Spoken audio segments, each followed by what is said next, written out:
Good evening, folks. This is Steve Carlson. I'm at the Practical Farmers of Iowa office here in Ames, Iowa. Um, I work with practical farmers, and I'll be kind of the host tonight.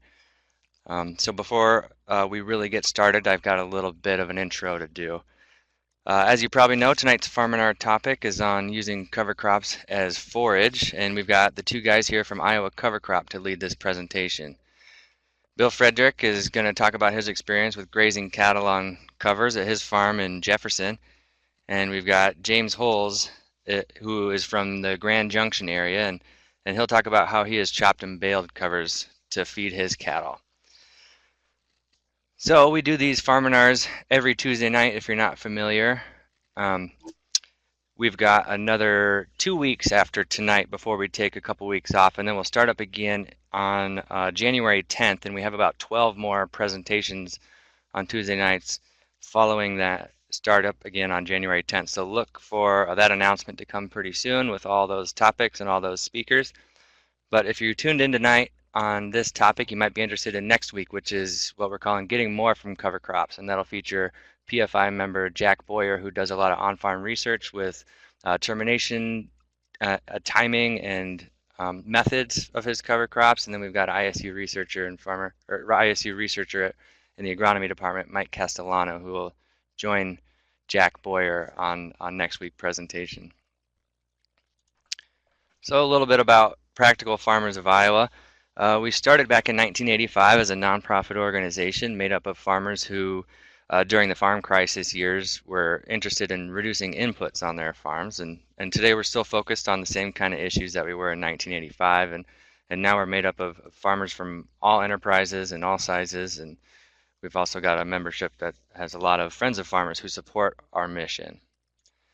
And that mission is strengthening farms and communities through farmer-led investigation and information sharing. And this mission allows us to help farmers practice an agriculture that benefits both the land and communities. Our values at Practical Farmers of Iowa are welcoming everyone, creativity, collaboration, and community, viable farms now and for future generations, stewardship, and ecology. And as a member-based organization, I'd like to encourage you to join. Membership allows you to tap into our network of other members, which includes access to our super insightful email discussion lists. We have discussion lists strictly on cover crops, on livestock, row crops, and other topics. So you'll also get, as a member, our newsletters. You get discounts to our events, opportunity to participate in our on-farm research trials that we conduct with members, and all of our other programming. So there's a lot of membership perks. I encourage you to check out our website with more member info. So we do have an event calendar on our website.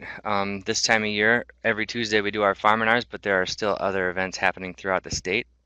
Some PFI events, some events that are held by our partner organizations. So check out that event calendar to see if there's anything coming up in your area. And speaking of events, January 20th and 21st here in Ames, Iowa, we hold our annual conference. And we just recently released our booklet, which lists the more than 50 sessions we've got planned. A lot of stuff on grazing, a lot of stuff on cover crops. So if you're interested in our topic tonight, check out the annual conference information. And there's going to be definitely some speakers and some topics that you'll be interested in. We've got over 50 sessions, a lot of really neat things happening in Ames that weekend with the Practical Farmers of Iowa community. So do check that out and plan to join us. So a couple housekeeping things real quick. Looks like some of you are getting the idea here. It's fun to kind of see where people are tuning in from. So share your location in the chat box. If you want to share your email address, we can stay in touch with the Farminar announcement for our winter series. I can email you that list when we announce it, and then every week to give you a reminder about what topics are coming up. Also, if you haven't noticed, on that lower left corner, very lower left corner of your screen, there's a little poll, and we like to track how many people tune into these Farminars. So if you don't mind checking the appropriate box for how many people are with you watching from your computer, that gives us a good head count, so I appreciate that. Also, feel free to ask questions. These guys are ready to take your questions. So if you have questions throughout the presentation, you can put them in the chat box, If they see your question and it makes sense to address it at that point, maybe they will. But otherwise, if you ask a question and we don't get to it, I'll make sure we circle back, and we're going to reserve. They'll present till about 8 o'clock, just about an hour or so, give or take, and then we can reserve the final 30 minutes for going through the questions that were missed in there. So definitely don't hesitate with your questions. And the final thing is that I'm going to have a quick little survey that I'd like everybody to fill out, if you don't mind, when we're done. So as we're kind of getting close to wrapping up, I'm going to pop a window up on the screen here with a link to the survey. It's a really quick survey that gives you the opportunity to tell us what kinds of topics you want our Farminars to focus on in the future, and let us know how these are going for you if you find them useful. So that'd be really great if you can take the time for that. So again, thanks for tuning in tonight, and I'm going to pull up Bill and James' presentation and let those guys take it away.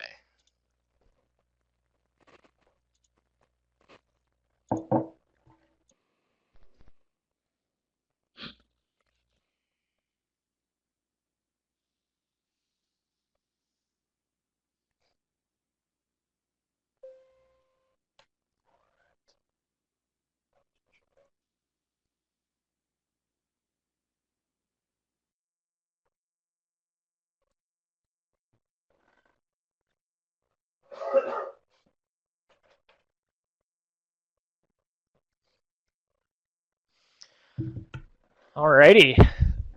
Thanks for joining in tonight. I'm Bill Frederick. I'm the guy on the right here. Yeah, feel free to type in questions as you have them, and we'll try to address them right away. That'll help us out because we're just farm kids, so we don't want to talk more than we have to. So, I am Bill Frederick. I live in Greene County here in west central Iowa. Have cow-calf operation, and then we feed out our calves and usually buy a few more. Do corn and beans, and then we've been kind of toying around with some small grains every year as well. James and I kind of got together since we were kids. Our parents kind of arranged our friendship. So we've known each other forever. We're in the same 4-H group, graduated in the same class. Both came back from college and had a pretty big interest in cover crops and what was going on. So yeah, we were sitting around talking one night, and we were both kind of selling some cover crop seed and raising some cover crops. And so we decided to start a business called Iowa Cover Crop, which is a seed sales and full service cover crop business where we have a drill and an airplane and a high clearance rig running together. And so that's kind of how we are in this deal together. So yeah, I will get on to my operation, I guess. I farm with my parents. I graduated college in '09 and came right back to the farm. And my dad had already been using cover crops, I think, since '06, so he was kind of one of the pioneers around here. And the first year that I saw it, I just was really excited about it. You'd be combining beans, and it'd look just like a golf course out behind the combine, and it really excited me about it. So I just kind of started trying to learn as much as I could about them, and the more I learned, the more excited I got. And yeah, I think it's really a good deal for everybody involved in the land, and if you have cattle, I think it's a no-brainer. I've been telling people that if you have cattle and you're not using cover crops, I think you're losing money, and I'll try to kind of explain that as this presentation goes on. So kind of our mode of operation within cover crops, we prefer to use wheat. My dad especially, he really loves wheat, and he likes it over rye, even though maybe you don't get quite as much growth and it doesn't wake up quite as early in the spring. But we like it just because it kills easier with Roundup, and also it's much easier to raise and produce. So we've raised both and oats obviously too, but uh, wheat just is so much easier to raise, at least right now, and maybe that's just because we don't know everything about it, and so hopefully we'll keep learning about it and it'll come to us. But we usually use wheat, and we usually apply at a bushel and a half to 2 bushels to the acre, depending on what we're doing with it. We graze probably 2/3 of the cover crops that we put out. So if we are going to graze it and we know we're going to graze it, we usually put on that heavier rate of 2 bushels just to kind of increase the odds that we have a good stand. Um, we also like oats. We've we've had some trials with oats. Couple of the years that were really dry there a few years ago, we tried to aerial apply the oats and just didn't have much luck with them. They just need more water than these small cereal grains. Um, so when we do put oats in, we almost always drill them, and we have pretty good luck with that. We have a John Deere 750 drill that we do a little bit of everything with, but especially if we're doing oats or a oat turnip blend or something like that. Um, and turnips are our other favorite go-to. We use a lot of turnips, especially where we chop silage or somewhere where they have a little bit more time to grow and get sunlight. We also do some small grains, and we love to put in like an oat turnip mix with a few other things in there, and I think you really get a good result out of that. So yeah, we usually we aerial apply a lot of our cover crops, and then we'll come in and we'll drill quite a bit too. And then we will turn our cows out in the fall, right after, pretty much immediately after we get the crop off, as soon as we can. Um, and I don't know, maybe that's not right. Maybe we should wait a little bit longer till it gets a little more growth. But usually at that time, our cows are wanting a little bit more to eat. The pastures are starting to show a little stress, and and yeah, anything we can do to make them happy, so we don't have to be building fence and chasing cows instead of continuing to combine. Um, so we usually go, yeah, turn those cows out first thing, and um, I think one of the biggest things that helps is just reducing the labor involved in keeping those fences tight. You know, when they're pushing those fences hard, and then uh, yeah, we had just a couple weeks ago, our neighbors had their cows get out right across the fence from us, and the people driving by called us because they thought it was our cattle, uh, and I thought that was, I couldn't figure out what was going on because I knew our cows had plenty of forage to eat. So when I got down there and found out it was theirs, that was a big relief, and I think that's one of those benefits that it's tough to put a numerical value on, but it's real if your time is worth anything, and a little bit less stress in your operation is worth anything to you. You're also going to save a great deal of money just by not having to go out there and feed them. A lot of guys are feeding hay right now, and right now we have bales out in our pastures, where these cows are on cover crops as well, and they're just not. We might go through one bale in a week or 2 weeks. They're just kind of using it, you know, when they are right by it, and they don't, you know, they're getting lazy or something. But they don't need that feed right now, and that's obviously saving us money, and it's also saving us considerable amount of time, if we don't have to fire a tractor up every morning and haul them silage. Yeah, Bill and Stacy are wondering if I could explain more the timeline for applying the cover crop. So we usually aim for that first or second week of September. We'll fly on. Um, Basically, you're looking for black layer in corn or about 50% leaf drop on beans. And that's pretty consistently in that first to second week of September. Um,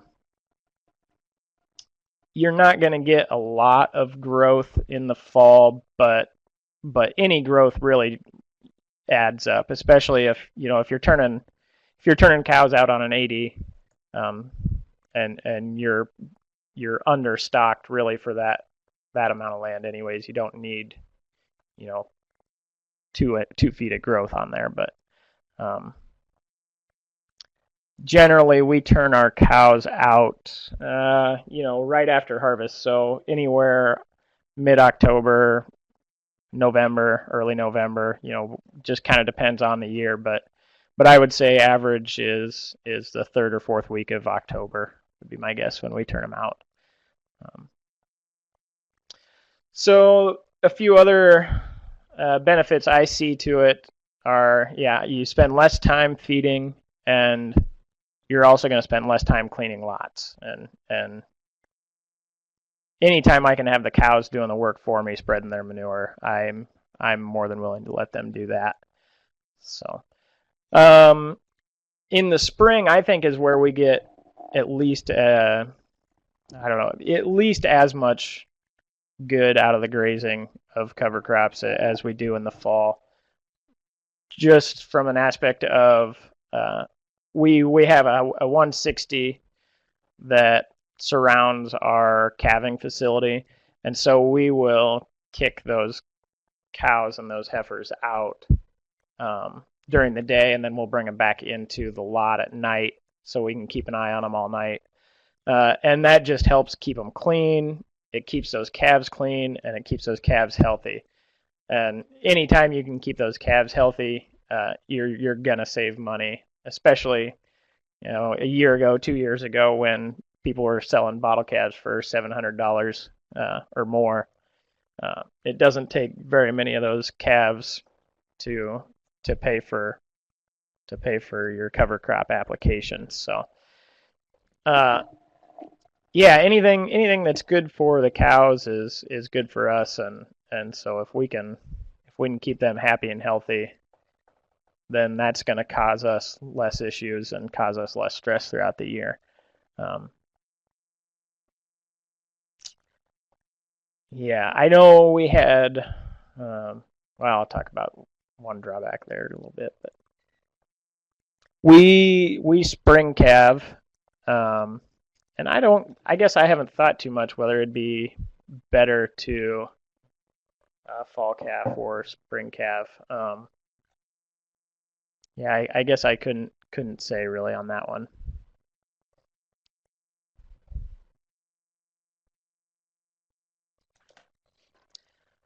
So we also raise some small grains.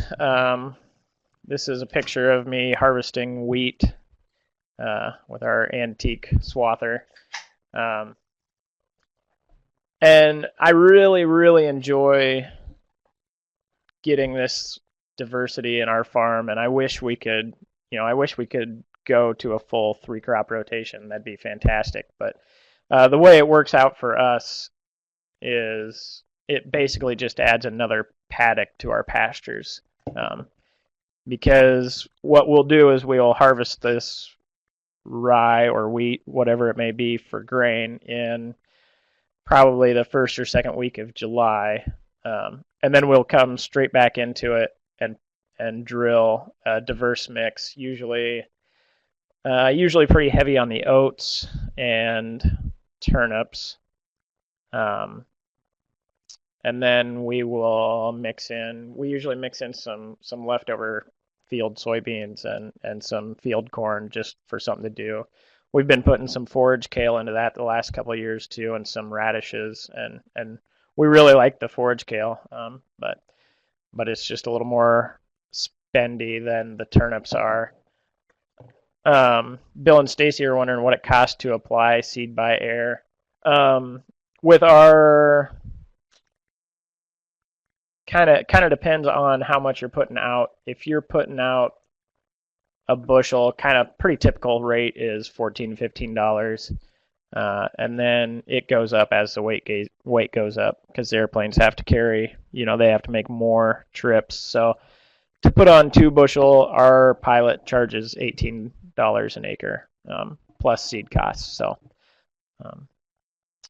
but yeah, so we go in and we plant this diverse mix and get maybe 2 months of growth on it, and then in mid-September to early October we will turn our cows out, and that's really when those summer pasture grasses are starting to get a little rank and starting to get short, and the pastures are showing stress, and the cows are getting restless, and so to be able to turn those cows out into something that's chest high on them, it takes a lot of the work and a lot of the stress out for us, and it provides them with a tremendous amount of highly nutritious young growth feed. So yeah, and you're just going to get, because you're planting it so much earlier, you're going to get way more biomass in that. Here's a picture of some of the stuff that we've kind of followed our small grains with. Up in the top left is forage, kale, turnip, radish, oats, and some soybeans, I believe. And yeah, if you can just imagine turning your cows out into that pasture in late September, mid-September, you're going to make them really happy. There's no doubt about that. So, and on the right there, that's a pretty monster radish that I found this year, and you just can't get that kind of growth on those things without putting them in behind a small grain or something where they can get a long growing season.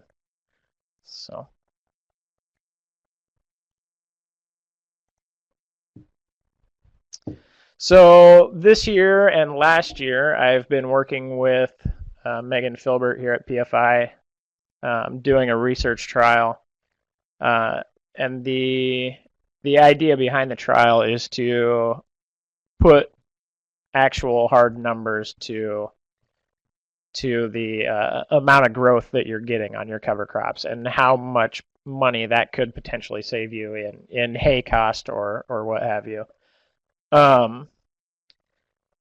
So the study goes, you apply your cover crops, and then you record the date and the method and the rate that you applied, and then when you turn your cows out to get that graze, then you're taking samples of that biomass before you turn them out, and then you're drying that biomass down. You're taking 1 foot quadrants and trying to get kind of a representation of the field, and then extrapolating that out to represent the entire field. And so then you dry that down, and Megan works her magic and figures out how many tons of biomass that would equal per acre. And then she equates that to the average hay cost last year, which was $80 a ton, and then puts a hard numerical value on that. It's a really neat study, and I think it's something that cattle producers especially have been craving, is to put some numbers, some hard numbers to it, so that you can say, yeah, I actually did make money on my cover crops this year. I think most people just kind of think of it as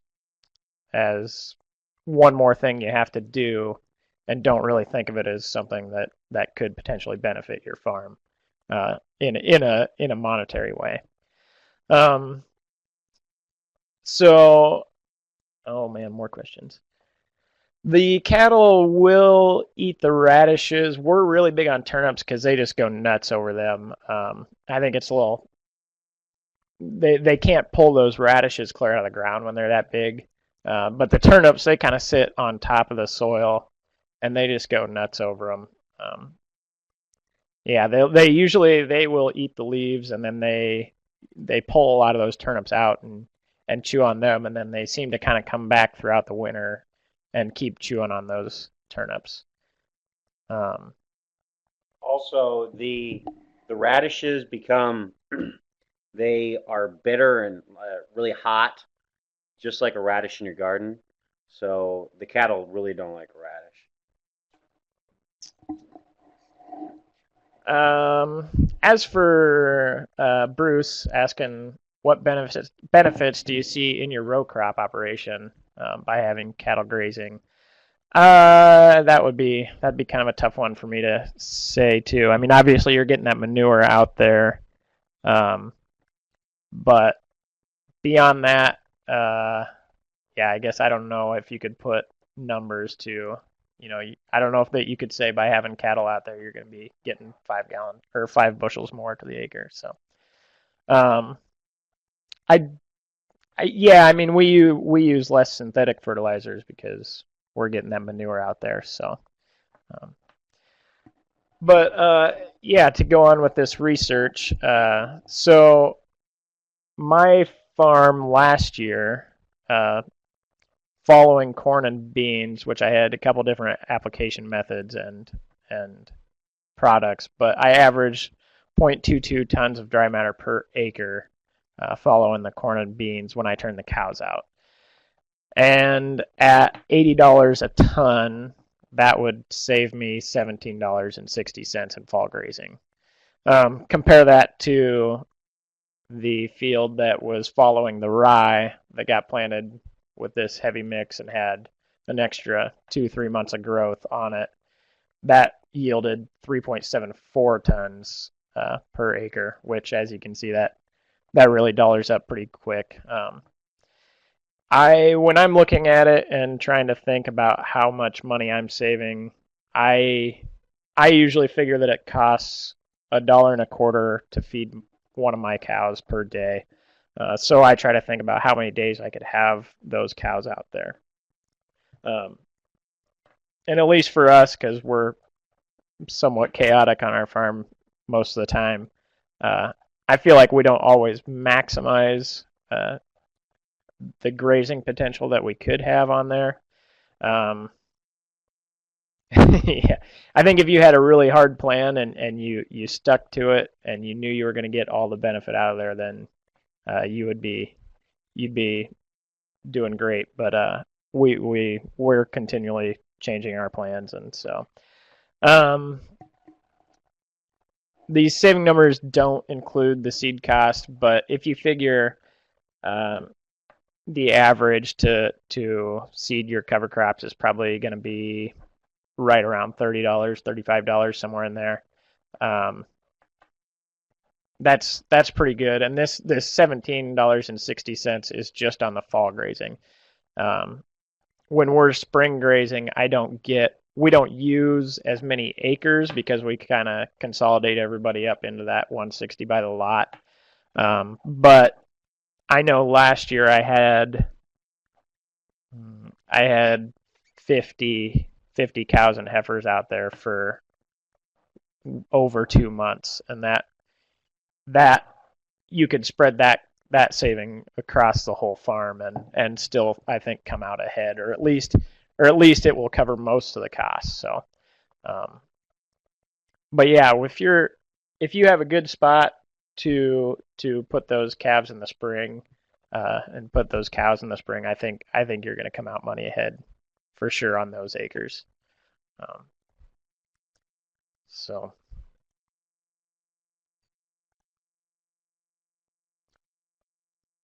as far as savings per cow, it's gonna change every year, and it just depends. Like this year and last year, they were picture perfect years for cover crops, and so you can't really bank on those numbers every year because you're gonna have some dry falls, and you're just not gonna have those numbers every year. But um, yeah, I don't know. I don't know how you could if you could find it a long-term average, I think that'd probably be the way to go, which I think is what Megan is trying to do with her study. Um, so a couple of the drawbacks that I can think of, because every system has drawbacks, and I think to avoid saying them is a bit misleading. We are almost all no-till, and on the place where we do calve, we do have some cow trails coming in and out to water, and we disc those up. And then last year, because we got that 4-inch rain in December, our lots were a mess pretty much until we got cows out of there in May. And so we kept the cows out on that field of cover crops longer than we normally would, and through the wet rains in the spring, where we usually would have had them shut off of that, so they didn't tear up that ground. We had them out there more often than we would have wanted, and we had some pretty deep cow tracks. And I know PFI has done a few studies about compaction issues and have said that it's not too big of a deal, but last year, especially when we left them out there when it was way too wet, we had some really deep tracks, and I think it would have screwed up the consistency of the planting depth so much that we ended up having to disc most of that up, and that's just kind of the give and take, I guess. We were more concerned about the health of our animals at that point, and so we kind of compromised on the no-till on that piece of ground. So the other big drawback that's involved with brassicas like turnips is they're susceptible to getting prussic acid poisoning, which is basically just a cyanide that gets produced. And we're always really careful. We usually, when we're turning out on a pasture that has a lot of brassicas and a lot of really good growth of those, we turn them onto that patch during the day, and then we shut them off of there at night. And we do that every night until they get it really eaten down, and then we're not worried about it. Gives them a chance to kind of detox a little bit and get that out of their system and get refired back up to the next day. I know if their diet contains too many of these brassicas, you can potentially kill one. And even though we're really careful, I actually did kill one of my heifers this year, and I felt just terrible about it. And it just happened fast. I forgot to shut. I had a couple at home around the place, and I forgot to shut them off there one night, and came back the next morning, and she was dead. And I guess that's kind of how it happens. It takes about 10-15 minutes for them to finally to die once they start showing the symptoms. So you got to be pretty careful, and it takes a little bit of maintenance if you have something that's really heavy in those brassicas. And I think sorghum and Sudan grass are also kind of bad about that. So that would be the one thing that I try to tell people whenever we sell them turnips or something, because I'd hate to see anybody else have something bad like that happen. So I think that's all I have for you. All right. If you have any more questions for Bill, save them for the end, or if not, we can. A lot of questions might pertain to both Bill and I, and we can answer them. I'm James Holtz. We have a 4th-generation family farm here in Grand Junction, Iowa. We feed cattle, have a feedlot, run some stockers on some pasture, and have a row crop. Cover crops are not new at all. My grandpa, if you look at old plot books, we have been raising cover crops and forages basically from the onslaught of farming here in Iowa. And I wish we had the knowledge from the generations prior to us, because I think we're trying to relearn something that they already might have known. Currently on our farm, this is the 6th year that we've used cover crops. Really saw some huge benefits in 2012, the drought year. Mostly because I'm a very dollars and cents kind of guy. In 2012, we chopped a lot of silage because it was a drought year. We seeded oats, and then we harvested about 300 acres of oats and got about 3 tons of acres in oats on Thanksgiving in 2012. And so that's when I really saw a huge benefit of cover crops and saying, here's our chance to have a double crop. And we have been chopping. Ryelage is, we primarily chop it, and we've been doing this for 5 years. We did a little bit in spring of 12. Also, we have chopped rye back in 2000 in the 90s. We'd raise it. So it's really nothing new on our farm. It's just maybe more politically correct, and it's caught on a little bit more now. So last year we chopped about 200 acres, and I seeded down 320 acres that I'm primarily going to chop for ryelage. If I hope I can handle that many tons, and 2/3 of our farms are in cover crops currently. I have a couple landlords that don't want cover crops, which I don't understand, but we're trying to change their minds. So why rye? If that adorable face doesn't tell you to plant rye, I don't know what else will. That's my little boy. And I think what we forget when we're chopping rye is for every inch, every foot that is above ground, there's twice as much below ground. And I think it's really helped with our water infiltration on these big rains. You can't put a monetary price on it, but I just think on our really Okoboji soil types that are low and have poor drainage, I think it's really helped our drainage on our farms without spending a lot of money in tile. Also, it's a double crop. It can add hundreds of dollars an acre. And I think that is one thing that we don't talk about it, but if you have cattle, you can potentially add a couple $100 an acre just by chopping baleage or even trying to, or chopping ryelage or trying to bale it. It's a cheap, coarse roughage. It's great. Ryelage and rye bales are great for cows, great for starting cattle. Especially, a few years ago when corn was really expensive and hay was just atrocious. Rye was a great alternative of buying poor quality ditch hay and CRP hay. And in our experiences, it can help our bean yields. And so I think that's also important. So we're double cropping in central Iowa, and Bill and I are one of the few people that are doing it, and we just think it needs to really catch on some more. So I'm just going to talk about what we're doing. This isn't necessarily the right way. We do a lot of things wrong, but this is one thing that we're doing that seems to be working pretty decent on our farm. I apologize for all my photos because I live on a feedlot. All of our windows are always dirty, so they will, and I just have an iPhone here, so all the photos will be blurry because my windows are dirty. But we drill all our rye in the fall. We do some aerial and some high clearance spraying, but we prefer drilling because you get a really uniform stand of the rye, and you also make sure all the field is covered. If you're going to be paying a chopper guy to chop it, you don't want him just driving a lot because there's a bare spot. So we prefer drilling our rye on in the fall.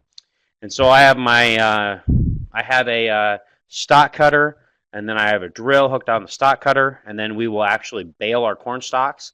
And so that's my little rig there of drilling and cutting corn stalks in one pass. The more fall growth we have, the more spring growth we have, and the earlier we can cut. And so we're chopping a lot of silage and earlage, so we're trying to drill our cover crop on as soon as we possibly can. typically within a day or two behind our chopper. And I'm aiming between a bushel and a bushel and a half an acre. I can't really say that a bushel and a half makes any difference in yields.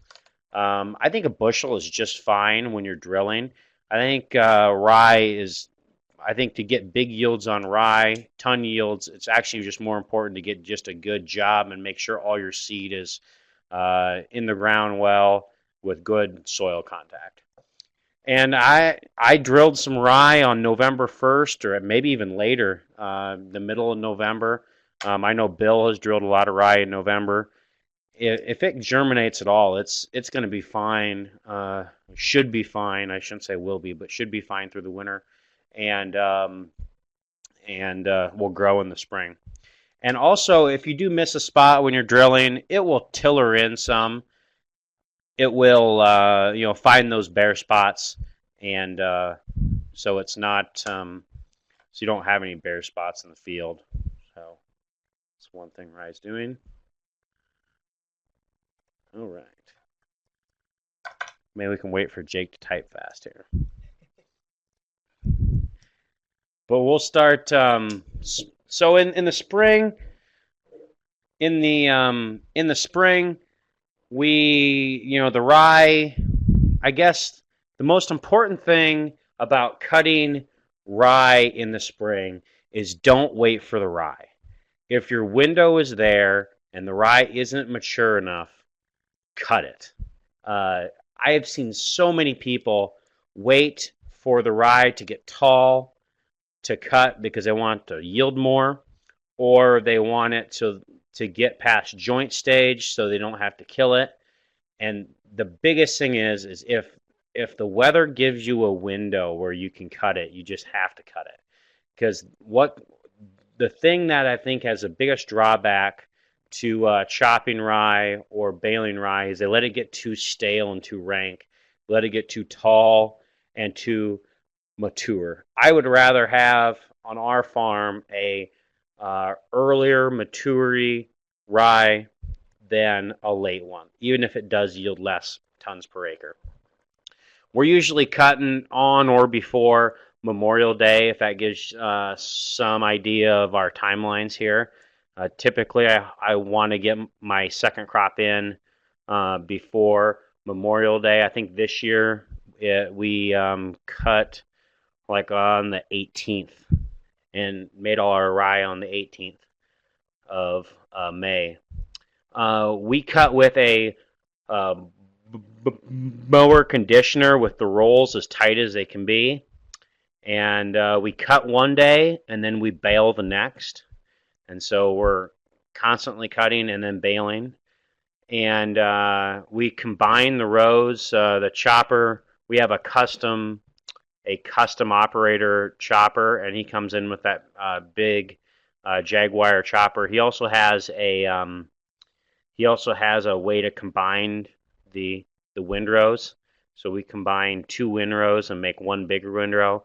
Because for him, it's all about time. The less time he's out there, the cheaper it is. So we combine two windrows, and then we chop within 24 hours of cutting it. And yields can vary. I have had rye fields yield as much as 12 tons an acre, but typically, rule of thumb, 6 to 10. It all depends on your stand. I'd say stand has more to do with the yield than anything else. Also, if you look and you let it get really rank and you're cutting like the 15th of June on really mature rye, then it's obviously going to yield more. However, the quality of it is going to be lower too. So we cut when the window is, and then that is the yield is what it is. And we use silage inoculant. I took a couple forage classes in college, and they told me two things. He's like, you can sleep through class as much as you want, but the two things you have to do when you have forage is use inoculant and cover your pile.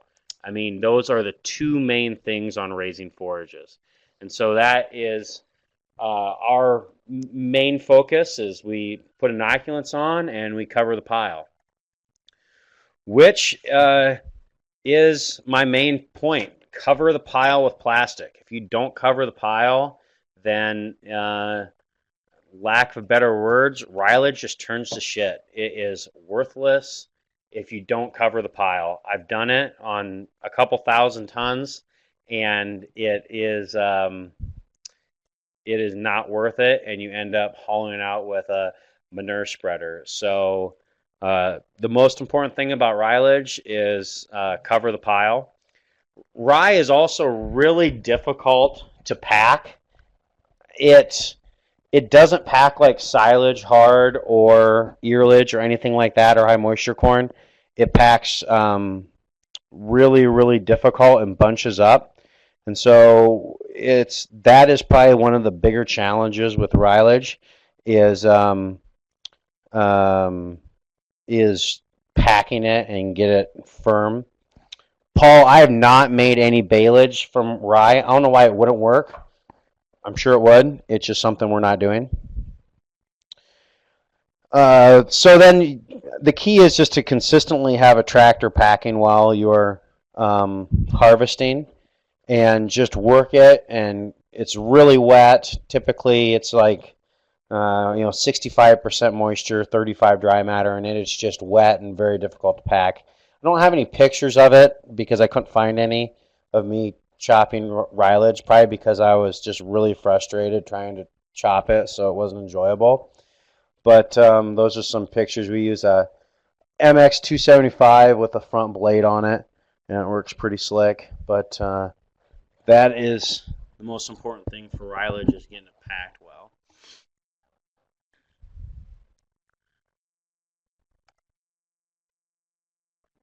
We did bale some rye this year. We had a great window in May, and we were able to get it dry enough to bale some. Typically, guys will hold out for baling, and it gets rained on, and it doesn't work out for them. But we were able to bale some with the contingent if we couldn't get it dry, we were going to have the chopper right behind it to chop it. I think if you do want to bale it, I think you need to make sure you kind of have a chopper in your back pocket, because if you can't get it dry, those windrows get stale, it gets rained on, and it is May when you have constant showers. So it could be a problem. So if you do want to see if you can get it dry enough to chop, I definitely recommend having someone that can chop it, right behind it. Let's see. Bales are easier to transport, and they're a lot easier to store. It doesn't cost as much money. You don't have to buy a custom chopper. You don't have to have anyone with a packing tractor. You don't have to have a bunker to put it in. So it is a lot cheaper to bale it. It's also a lot cheaper to store, and store at the end of the field or what have you.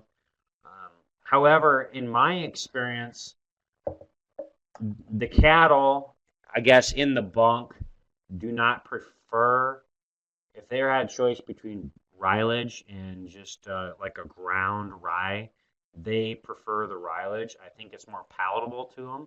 I think ryelage is also sweeter for their palate, so they consume more. Whereas the rye bales can become stemmy, and I'm just not as much of a fan on the rye bales as chopping it for silage. That's at least what I've seen. But I don't have any cows either. Cows typically don't have as much problem with low quality hay. So rye is a feed. One drawback can be is ryelage is 65% moisture, 35% dry matter, and it's difficult to mix with a drier feed, or it's difficult to mix if you have silage. It becomes too wet. You're limited on some ingredients. I don't know if anyone's feeding any corn syrup or any liquid feeds of any sort, but you just get the palatability of your ration becomes too wet, and so you have to mix with a drier feed.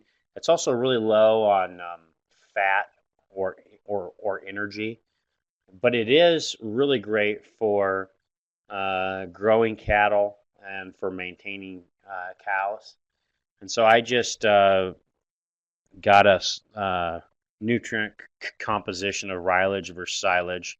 You can see it's simply not worth as much. It's probably worth about 75% of corn silage, just because it doesn't have that energy. So that's what. But for backgrounding, starting cattle, and maintaining cows, it works really well for. So then the economics of ryelage, and this is the thing that I think is the most important. Like what Bill said, if you have any livestock, any cattle whatsoever, and you're not using cover crops, you are leaving money on the table. If you look what ryelage, baleage, baling rye, grazing them costs per acre or per ton for feed, it is dirt cheap. I mean, you can't even get some of these feedstuffs on freight for how cheap they are. So I just a rough estimate of what costs are. Using a bushel of rye, $10 an acre, and $14 for drill is what we charge. So you're looking at 125 and 175 per acre, respectively. So you're looking at $3 per ton on seed and drilling, and that's assuming an 8 tons per acre yield. I went on the Iowa State Custom website, and a windrower costs $14 an acre, so that adds another $1.75 a ton. And chopping and hauling, the average is 9, and just roughly packing it and covering it is around $1 a ton. So that gets as fed $14.75 per ton. You can't buy anything for $15 a ton as fed. And then dry matter, it's $42. So if you just figure it as a percentage of $3.50 corn, that's 28% of corn delivered into your yard. And if you look at it as a percentage of corn silage, it's roughly 40%. So that when you start looking at those numbers and using those costs in your cow feed, in your starting calves, whatever you might be doing, weaning calves, it makes your cost of gains very inexpensive. You combine that with the dollar savings on per acre. So if you charge that some of that $14.75 to your farm, then it's a really good economic return for your farm. Also, this is just the economics of the above ground feed. You also have below ground advantages. So you are still putting a lot of carbon and putting a lot of nutrients back into the soil. So then here's just a few pictures of our primary crop. We typically plant soybeans into it. Once in a while, we'll plant corn into it. It just depends on kind of what the markets are at the time. We strip till the rye after we cut it. Typically, why is because we haul manure on it after we cut it also. It's a good chance in May so you don't have to stockpile as much. So we haul on it and then strip till it, and then we plant it in 30-inch rows. What I found the biggest advantage to planting rye for soybeans is we don't have to spray as many times for glyphosate. The rye makes a mulch, and you actually even see it in the fall, a mulch, so you don't have to spray. Instead, on some of our conventional farms where we didn't have any cover crops, we had to spray upwards to 3 times. And on our farms we used for cut rye off of them, we only had to spray twice. So right there, that's $15-20 per acre savings just on the glyphosate, which that almost pays for your seeding expense. I also think that in we had a really dry June. I think the cover crops helped mulch, so more water stayed in those soils and evaporated off. Our highest bean yields were off farms that we cut ryelage on. So for us, we aren't seeing any yield drags. If anything, we're seeing positives for the ryelage. All right. So questions for us. We got about 5 minutes earlier than Steve wanted. I found a radish that looked like it was raising its hand, so I thought that was pretty cool. So I thought I'd put that on there. Nice question, Radish, there, James. Yeah, That's gonna get used in like every presentation now. that's awesome. Nice presentation, guys. Seriously, and so yeah, let's see if anybody else has any more questions. I'm sure there are plenty out there. Coming in hot there. Coming in I hot. did kind of, and I forgot to, but James and I just kind of sit around and talk all the time. But one of the things that we kind of try to figure out and can't is why people that are cutting silage don't put cover crops on right behind it. Because that you get that long growing season, and you're going to get probably 3 times more growth than you would behind just regular picking corn and beans. And so if you guys are cutting silage and you're not doing it, I'd love to hear from you guys and try and find out why, because it's something that we just really can't understand, because it seems like such a missed opportunity to me. Bill and Stacy are wondering, any thoughts for how to structure a deal to apply cover crops to a field that I don't farm but want to graze cattle on once the renter removes the crop? I've thought about that with a couple of my neighbors too. I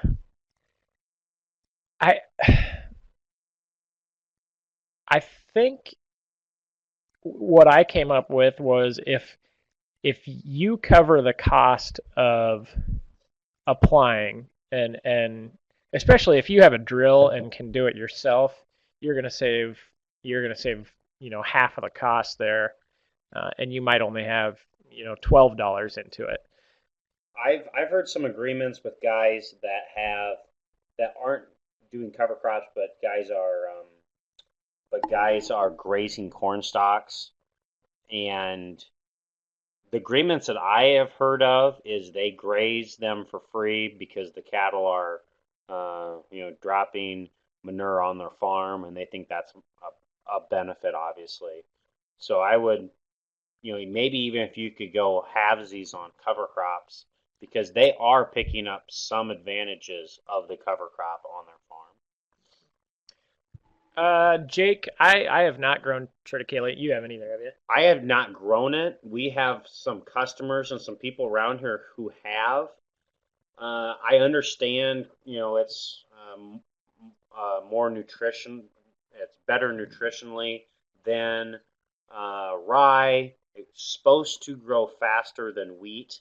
What we have found is triticale has not really worked too good up here. We get really poor stands and slower growth rates.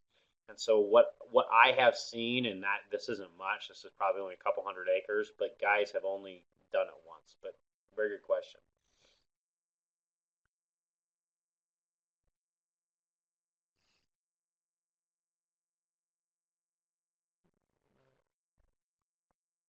I guess would there be differences in forage and organic system? One thing you would have to be concerned about in an organic system, because rye is so aggressive growing, rye will grow on cement if you'd let it. It is very difficult to kill. It would require in an organic system, I think probably 2 or 3 mechanical modes of termination, unless you're roller crimping it. And I know there have been people that roller crimp rye. Some of our customers are doing that.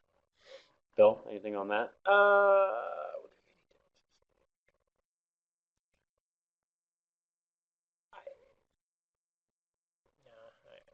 I got nothing. I guess I don't see why it would be any different. I mean, if anything, if you're waiting for it to mature and then you're chopping it or you're baling it, that's probably less tillage that you're going to have to do because you're going to have that mulch on the ground for so much longer. The easiest and cheapest way to terminate a cover crop is let it get to joint stage and cut it. Very few people do that, but that is the cheapest way.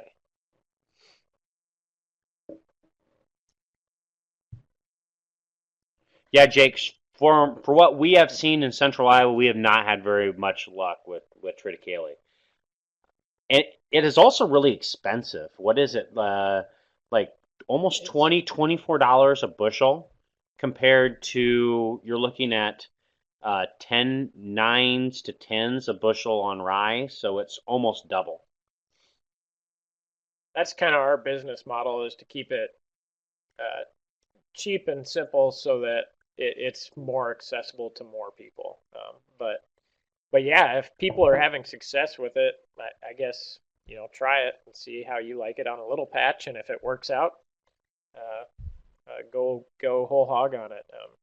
But yeah, you got to know that it is going to cost twice as much to get it established, and that's not nothing.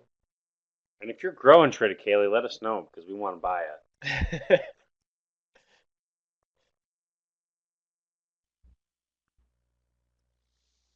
Multiple attendees are typing. Whoa, really got me going now. Bill and James, it looks like there was a question too that maybe you got to and I just missed that. But Bill and Stacy asked if you could repeat again what the cover crop mix is that you applied in the fall for fall and spring grazing when you did the mix. After maybe they're referencing after the small grains that Bill grew. Okay.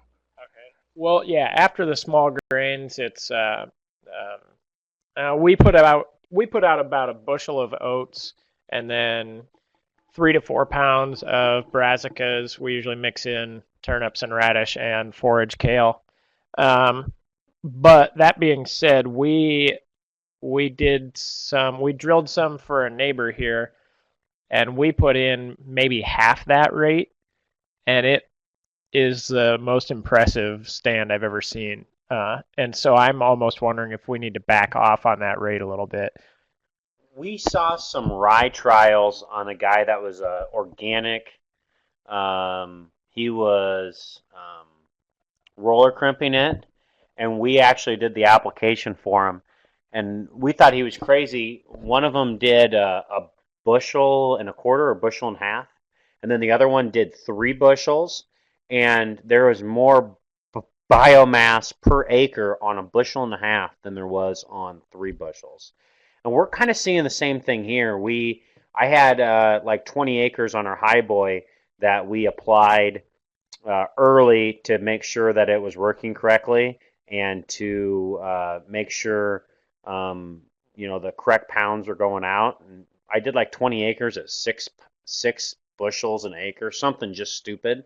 And then it went back, and once we got adjusted, going back to a bushel or rye an acre. And right now, as I look at it, the bushel is taller than the 6 bushels. So I think there can be something said where what Bill's saying is less could be more with cover crops. Okay, yeah. Do we have experience using the different varieties of rye versus plain bin run rye? What was our variety that we were using this year a lot? Now I put you on the spot. I have heard Aerostock. Yeah, Aerostock is earlier maturing. It will grow faster in the spring. If you get it all is economics. If you get a labeled variety specific rye, it's going to cost more money. And you're probably looking at least a 50% increase in price on those varieties. It might be worth it on the ryelage situation, just because you'd be able to get your beans on early, maybe 5 days earlier. But so much of it is just weather dependent that I don't know if the extra cost pays. Jake, I am not really strip grazing. However, all of our pastures are kind of in the bottom, like the creek bottom, and then we have fields on either side of that pasture, pretty much everywhere. And so we kind of treat that like paddocks. So they're in the pasture, and then once we get the beans off, on the east side of the creek, then we turn them into that paddock. And once they get that done, then maybe we got the corn off on the west side of the pasture, and then we turn them into that. So it's almost like a paddock situation, but not really intentional, just kind of how it worked out. Average stocking rate, I would say, is probably one per acre, maybe. The springtime, it's I'd say we probably have 40 to 50 cows on that 160 that we utilize. That's kind of where we calve out our first calf heifers and stuff like that. And 40 on a 160 in the spring, there's no way they can eat fast enough to keep up with it. I mean, every day you turn those cows out to graze it, the rye is taller than it was the day before. So I think that's kind of key to hitting that sweet spot and really making it pay off. But that's just what our facilities allow us to do, and we're kind of playing with the hand we got dealt. So it works out great for us. However, we're never going to take full advantage of that 160 just because we can't put that many cows onto it.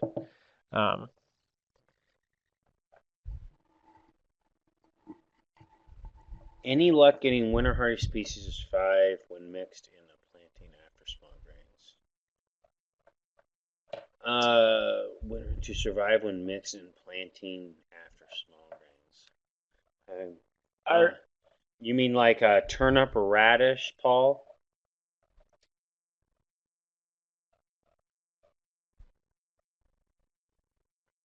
Oh, you mean just because it's getting established that early? We don't actually plant any of that stuff after the rye or the wheat or the oats. But you have to plant after the mayfly date, I know. What we do though is we turn the combine down so much so that it's kicking all the small seeds out because we don't want to have to clean it all for the stuff we're using on our own, and so we're kicking enough of that small seed out that it basically reseeds itself. Right now in those fields we have wheat that's probably 6 inches tall that just is volunteer wheat, and I don't know. I guess I haven't paid attention close enough to know whether it's going to overwinter or not. We're just learning, Paul.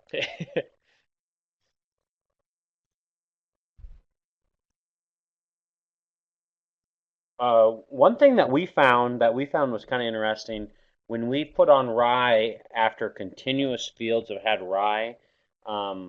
We had really poor stands on farms that have had rye multiple years in a row. So that's one thing that we saw anyway. Bill can specify more on that. Yeah, we had one customer that's a neighbor of ours, and he had grazed his rye in the spring previously, and he didn't kill it until late, and it was still probably 1.5 feet, 2 feet tall when he finally got it killed and planted his beans into it. And this fall we applied some more rye for him, and he called me up one day and said he had a kind of a bad stand and we couldn't figure out why. So we went out there and took a look, and there wasn't any real discernible pattern to it. So we knew we found old seed holes everywhere, and so we knew that the airplane got there, so we weren't worried about that, and we knew the seed was good. But after talking to some of the guys at PFI and Sarah, we kind of figured out that some of that rye straw has been holding up the germination just because it's not getting that seed down to the soil as well. So that's kind of something to look for too. If you have too much rye straw out there, you may have trouble broadcast seeding rye the following year. So be careful with that too.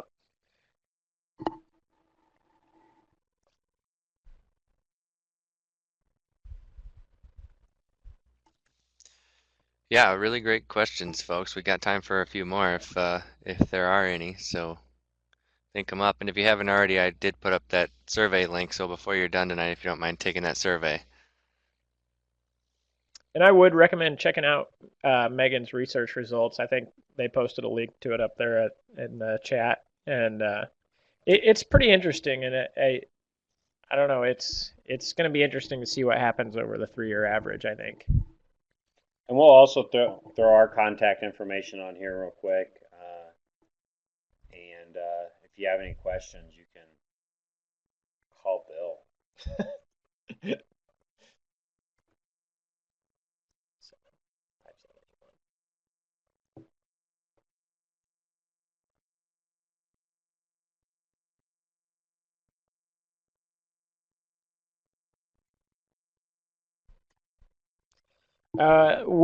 John, we have a Heggie setup that we run, and it works fantastic.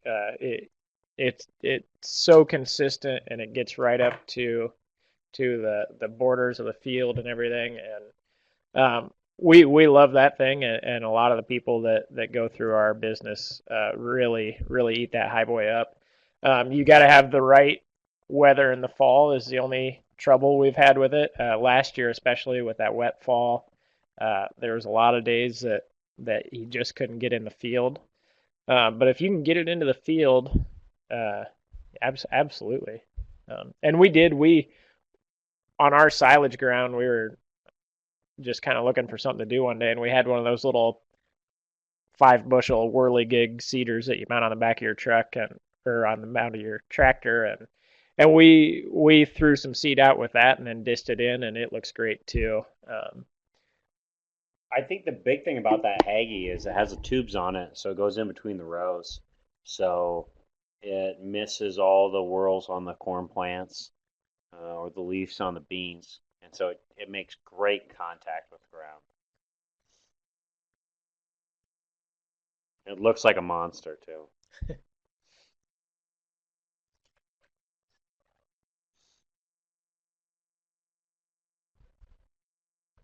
Steve, did you have anything that you wanted us to address that we didn't get to? You guys covered a lot of ground and a lot of stuff that we were hoping you to. I don't know, maybe Megan's still listening. She might have something that she'd want you to address. But I guess my question on the topic that you're talking about, as far as that high boy goes, what stage of the corn would you use that for? Or what stage have you used that for? What would you recommend? John, that the Haggie is pushed by air. It's pushed down, and then there's a little tube on the bottom, and the seed kind of goes everywhere from there. So we have tried a lot of different things. The industry is really wanting early establishment and early application to work, but we aren't seeing it. What works best for us is right around the first week of September when corn is nearing black layer essentially, is when we're having the most luck. If we go too early, what happens is that seed germinates, and then it also it will start to germinate, and then it will get shaded out, and then it will die.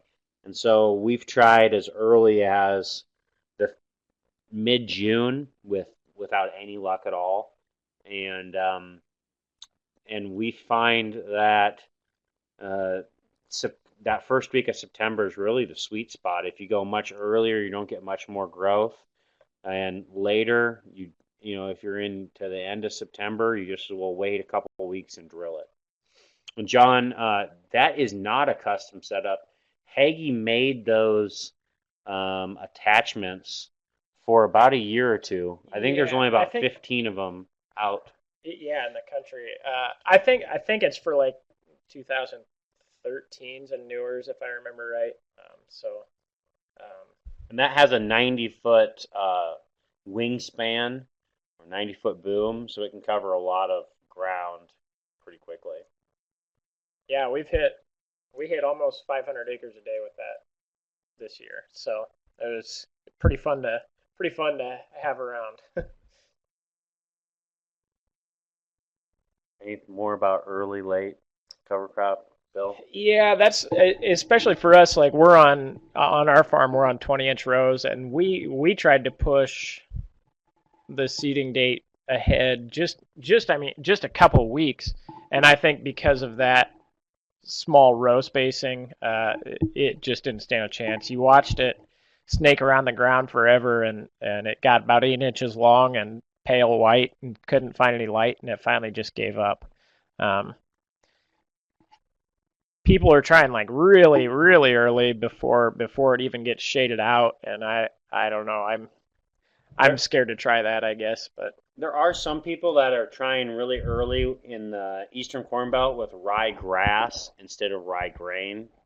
We haven't tried that yet, but I guess if you have a little extra experimental money and you want to try it there, go ahead and let us know. Megan, I guess I am grazing and feeding bales, and Bill, you're probably doing. Yeah, we're grazing right now, and probably getting towards the end of that for the fall. We set out a bale of just grass hay, kind of free choice, and they haven't hardly been touching them. But I imagine with this cold weather here this week, that's probably going to change. So I think before long we're going to be feeding cows. Depends what the weather does, I guess. So.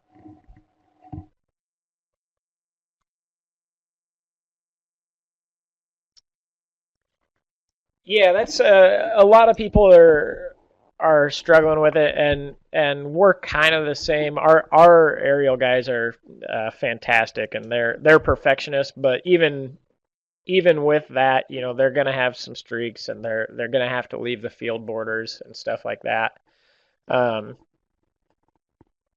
But yeah, the Hagee is great, and we'd be more than happy to bring it up to you, John.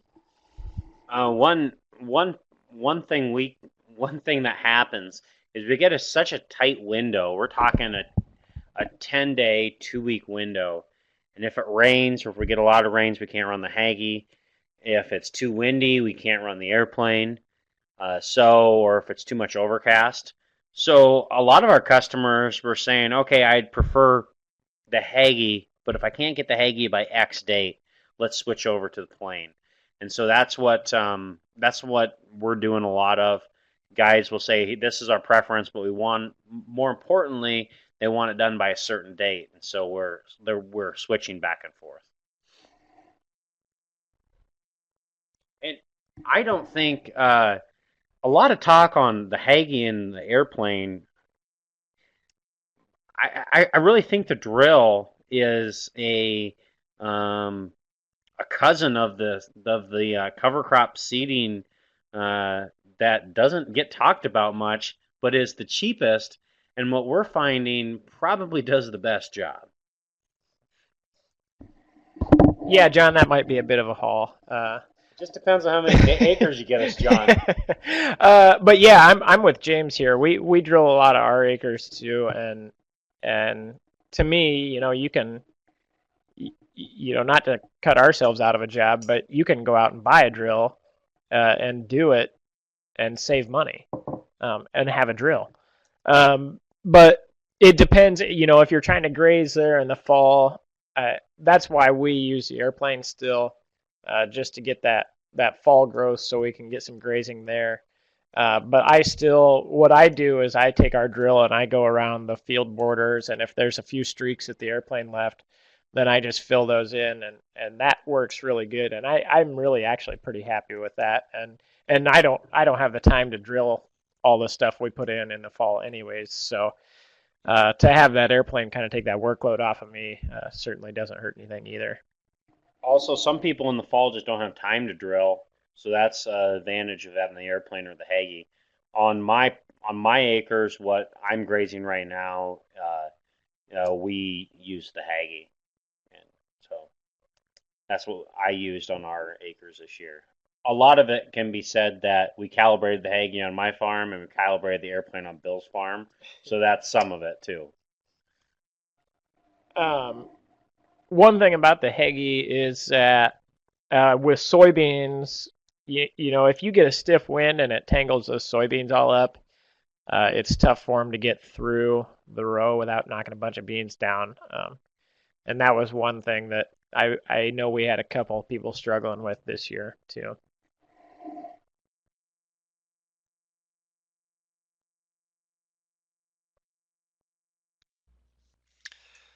Well, Bill, James, Yeah, John. go ahead. What? Yep. I was just going to say that it looks like the questions are slowing down, but maybe not. Maybe we missed one. Otherwise, if you have any, closing comments or anything, we can kind of wrap this thing up. Yeah, well, let's see what these guys have to say here. Yeah. We have pizza here, so we'll stay all night if you guys want. Cool. Beer and pizza and cover crops. We could be here till midnight. Right.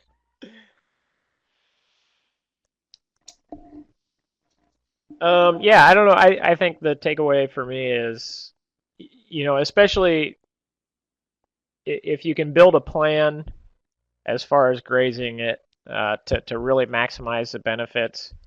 Uh, yeah, I think you're really missing out if you're not doing it, especially behind silage ground.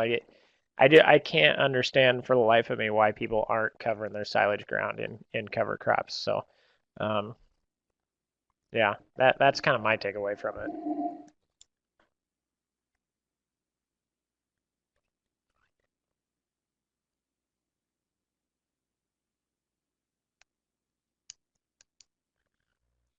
Jake, I haven't had any issues with the rye seeding. We're putting quite a bit of down pressure with the drill. Um, it might be a little streaky. I guess it's really hard to evaluate it because when you rake and you have that like old windrow after you've baled, you might not have. It just doesn't look like it's as tall, but we haven't seen anything. Raking also displaces a lot of soil too, so you're getting a little bit better soil contact when raking too.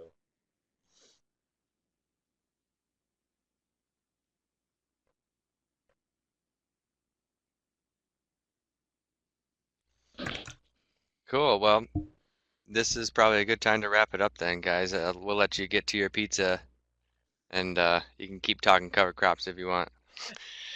Um, Thanks a lot, though, for taking the time to do this presentation for us. This was really great, and thanks to everybody for participation in the chat box. Really good questions make for a great Farminar. So, thanks to everybody here and everybody who's involved. We really appreciate.